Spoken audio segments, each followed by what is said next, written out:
అమ్మవారి పాదాల దగ్గర సమర్పించుకుంటాను.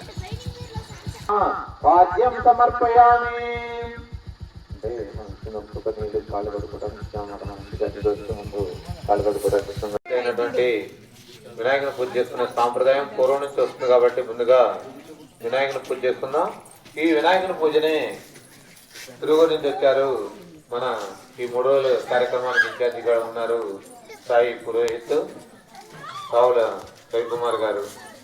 వారు ఈ పూజా విధానంలో వచ్చే శ్లోకములు, అర్థములు, వివరణ మొదలగు అన్నీ కూడా పూజ చేసిన ఏముంది ఉప్మా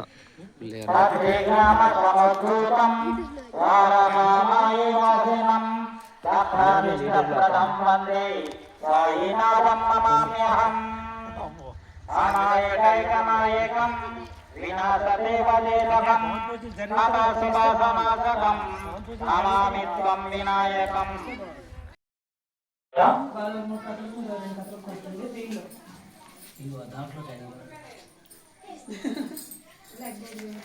మూడు కథ అయిన తర్వాత తీసుకోండి.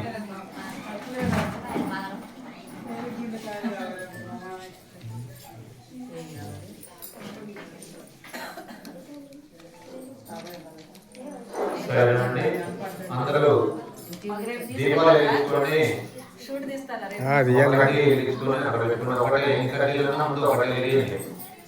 ఎందుకంటే పొగ అందరికీ పడదు కాబట్టి సాంగ్ కాబట్టి ఉంటుంది. దీపాలు వెలిగించుకొని అగ్గిపెట్టెలు వచ్చి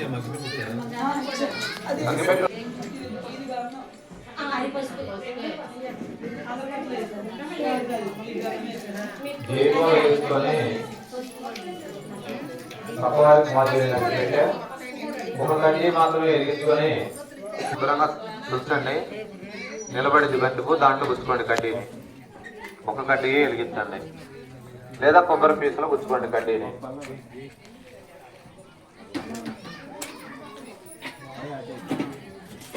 కడ్డీలు ఏమున్నా ఒకటే వెలిగించండి, ఎందుకంటే కొద్దిగా ఇబ్బందికరంగా అనుకుంటున్నాం.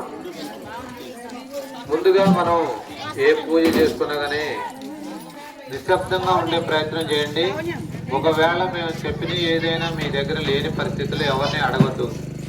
అక్షంతలు